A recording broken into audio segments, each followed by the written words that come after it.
अभी Donald Trump आजकल बहुत चचा पगलाए हैं, एकदम 50% टैरिफ मार दिए हैं। कह रहे थे कि पाकिस्तान में हम सीज फायर करवाए, हमको क्रेडिट नहीं दिया आप लोग। कैसे आप देख रहे हैं उसे?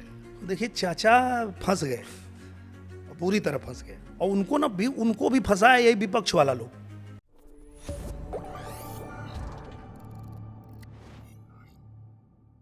अभी डोनाल्ड ट्रंप आजकल बहुत चचा पगलाए हैं, एकदम 50% टैरिफ मार दिए हैं।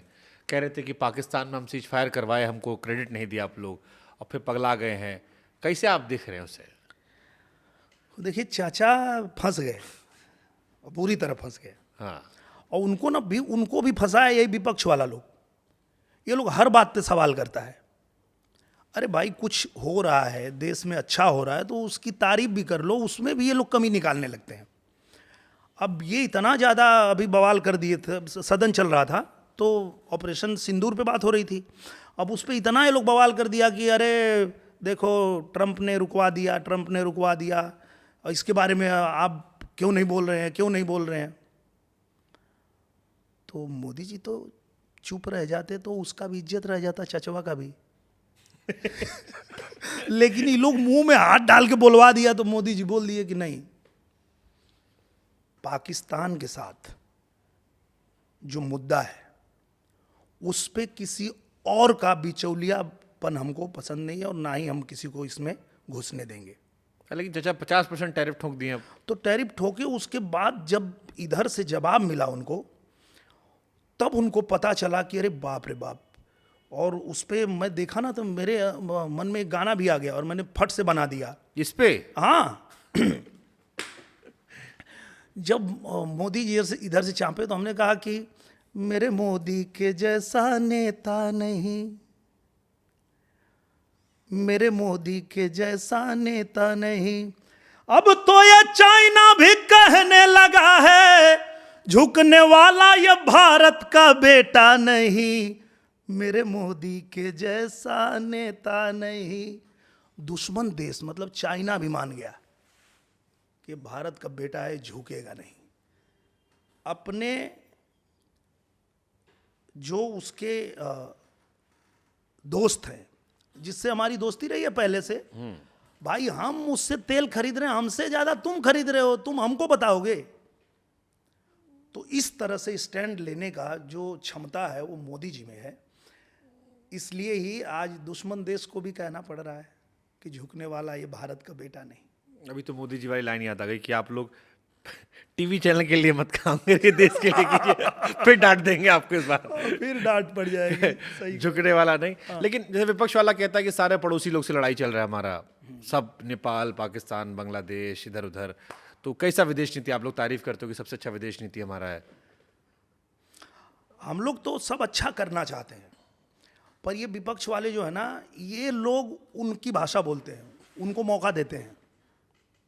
तो आप ये कह रहे हो जानबूझ के बुलवाया गया था ये कि ट्रम्प को मतलब? हाँ, मतलब हम लोग तो उस तरफ जा ही नहीं रहे थे ना। हम तो ये कह रहे थे कि ये पाकिस्तान ने जो हरकत किया उसको कैसे जवाब दिया गया।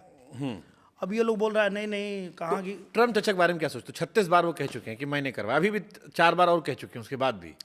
नहीं, अगर चाचा करवाए होते ना तो चाचा को क्रेडिट मिला होता। हाँ। चाचा को कहीं से क्रेडिट नहीं मिला, चाचा को लेना है नोबेल पुरस्कार। तो चाचा अभी देखिए, जिसको लड़ा रहे थे अब उसको बोले कि भाई तू बैठ जा। अभी यूक्रेन को बोल रहे कि रहने दे, तू बस कर, छोड़ दे, कहीं तो मिल जाए। हाँ, कहीं तो क्रेडिट मिल जाए। वो चचवा को क्रेडिट चाहिए बस। आर्मेनिया, अजरबैजान आप पैचअप करवा रहे थे। हाँ। और उनको पता ही नहीं है ना कि भाई तुम किससे भिड़ रहे हो। भारत को बोल रहे हो डेड इकोनॉमी, क्यों बोल रहे हो? पता चलता है ना कि मर्चा लगल भाई की। जैसे ना खिसियानी बिल्ली खम्मा नोचती है। अब भारत इतनी तेजी से विकास कर रहा है, आगे बढ़ रहा है, हमारी अर्थव्यवस्था आगे बढ़ रही है, और मोदी जी किसी के आगे झुकते नहीं। वो रवि भैया ने बोला था ना, वो एकदम सही बोले थे। हम लोग कभी भी जाते हैं और चूंकि उनके सामने जाके पैर छूने का मन करता है, और जैसे पैर छूने जाते तो पकड़ लेते हाथ और बोलते भारत नहीं झुकेगा किसी के आगे।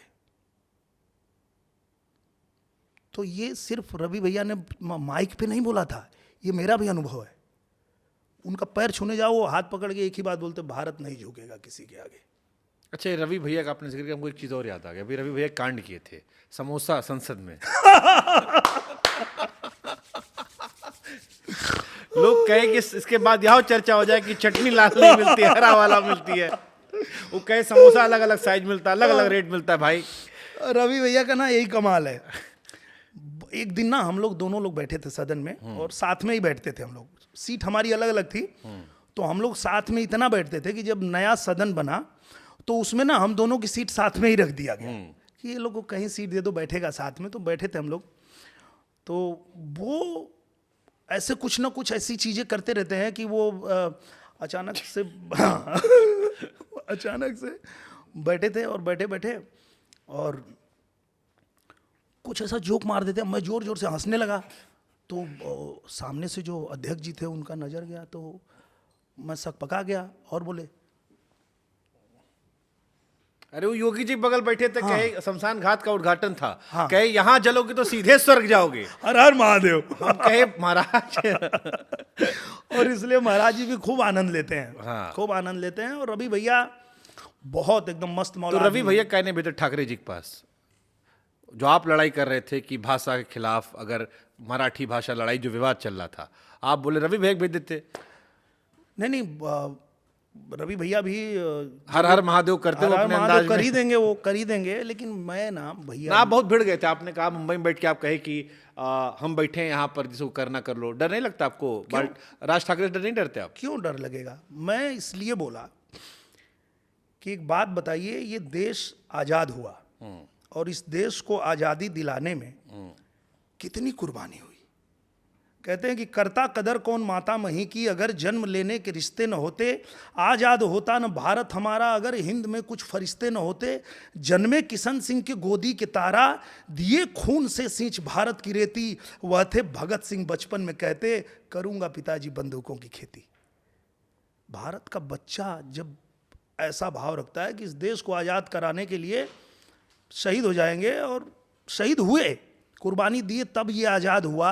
लेकिन जब आज़ादी मिलने के बाद इस देश में तुष्टीकरण करने वाला नेता, इस देश में भाषा के नाम पे राजनीति करने वाला नेता, इस देश में क्षेत्र के नाम पे राजनीति, जात पात के नाम पे राजनीति करने वाला नेता कोई बात करेगा तो उसके खिलाफ तो हमको बोलना पड़ेगा, क्योंकि तुष्टीकरण करने वाले वतन बेच देंगे, बेच करके चमन ये अमन बेच देंगे, और बचेगा ना कुछ भी जब बेचने की खातिर खोद करके कबर ये कफन बेच देंगे। बट जैसे नेता लोग बिहार से बोलते समझ में आता है, बम्बई में बैठ के बोल रहे हो। हाँ, क्योंकि अगर भाषा के सम्मान की बात है तो संविधान के हिसाब से ये देश चलता है ना। और संविधान लिखा किसने है? बाबा साहब भीमराव अंबेडकर जी ने। उनकी भाषा क्या है? मराठी है। यही की, हाँ सही बात है। तो हम उस संविधान की अगर हम इज्जत करते हैं और उसके हिसाब से रहते हैं तो उनका सम्मान हम कर रहे हैं। आप तो उनका ही सम्मान नहीं कर रहे हो। आप संविधान के जो अनुच्छेद 19 है कि कोई किसी भी राज्य में रह सकता है, कोई भी भाषा बोल सकता है। मतलब इस पे हमने भी एक वीडियो बनाया था। हमने कहा था अगर मारना ही है तो बड़ा बड़ा फिल्मी सितारा लोग रहता है, आप ही तो businessman महाराज रहता हम लोग की तरफ भेजे थे। है। हाँ, कि करता है। आप गरीब ठेला वाले के नहीं मारो, रिक्शा वाले के नहीं मारो। वो आदमी सर्वाइवल के लिए आया है, गांव देहात से अपना घर बार छोड़ के 4 पैसा कमाने आया है। उसको क्या हिंदी मराठी में फंसा रहे? उसके पेट का सवाल है कि रात को खाना मिलेगा नहीं मिलेगा। इतना बड़ा बड़ा बॉलीवुड है, इनको पकड़ो, कहो कि मराठी कंपल्शन है। और भाषा सीखना खराब नहीं है, नहीं, सीखिए। हम भी यहाँ रहेंगे, सीख लेंगे, मराठी का सम्मान है। लेकिन उसको आधार बनाकर पीटना गलत है, गलत है। अपराध है ये। हम कैलकाटा में पढ़े हैं, आमी बांग्ला बोलते पारी, खूब भालो करे बांग्ला बोलते पारी। हम वहाँ पढ़े हैं तो बोल रहे हैं। हमारे बच्चे महाराष्ट्र में पढ़ रहे हैं, उनसे आप बात करिए, वो मराठी बोलेंगे, वो पढ़ रहे हैं मराठी। भाई जिसको आती है वो तो बोलेगा ही। और अगर हमसे भी आप महाराष्ट्र में मराठी में ही बात करेंगे तो सुन के मैं भी सीख जाऊंगा। आप तो खुद ही हमसे हिंदी में बात करते हैं। अच्छा, ये लोग भी। हाँ, अब ये राजनीति करने के लिए भाईचारा खत्म मत करिए। क्योंकि मैं ऐसा कहता हूं कि हम जब काम करते हैं, यहाँ फिल्म बनाते हैं, मराठी बोलने वाला, तेलुगु, तमिल, कन्नड़, पंजाबी, गुजराती, मराठी, भोजपुरी, ये सब एक साथ मिल के काम करते हैं, क्योंकि हमारे बीच में भाईचारा है। और अगर इस भाईचारा को खत्म करने के लिए कोई राजनीति करना चाहता है तो वो नेता बहुत बेचारा है, क्योंकि हम हिंदी बोलें, मराठी बोलें, गुजराती बोलें, कन्नड़ बोलें, तेलुगु बोलें, पर हम गर्व से कहते हैं कि हम हिंदुस्तानी हैं और ये पूरा हिंदुस्तान हमारा है। पूरा हिंदुस्तान हमारा है और हम सब भाषा का सम्मान करते हैं।